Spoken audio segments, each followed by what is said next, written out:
नमस्कार मित्रांनो, आज आपण कॉमन नाउन म्हणजे सामान्य नाम या नामाच्या उपप्रकाराबद्दल अभ्यास करणार आहोत. याची व्याख्या काय करता येईल बरं आपल्याला? A commonly used name of person, things or place is called as common noun. सामान्यतः वापरल्या जाणाऱ्या व्यक्तीच्या, वस्तूच्या किंवा स्थळाच्या नावाला सामान्य नाम असे म्हणतात.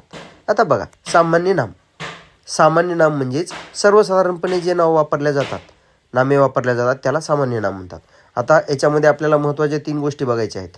नेम ऑफ पर्सन म्हणजे व्यक्तीचे नाव. आता व्यक्ती म्हटलं की आपल्यासमोर एक काय येतं की मानव प्रजातीबद्दल आपल्या डोळ्यासमोर एक चित्र उभं टाकतं.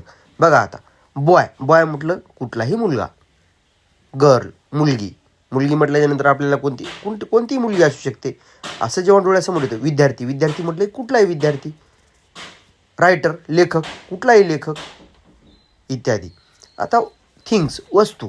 आता वस्तूंबद्दल हे सामान्यतः वापरल्या जाणारी नावे कोणती आहेत वस्तूंसाठी? तर बघा, दरवाजा, डोअर, बॅट म्हणजेच आपली क्रिकेटची बॅट, सायकल कुठलीही एक सायकल असू शकते. त्यानंतर कार सगळ्यांनाच माहीत आहे. आता प्लेस म्हणजे ठिकाण, सिटी म्हणजे शहर, कुठलंही शहर, खेडे विलेज, टेम्पल मंदिर, मस्जिद, म्युझियम संग्रहालय इत्यादी. धन्यवाद.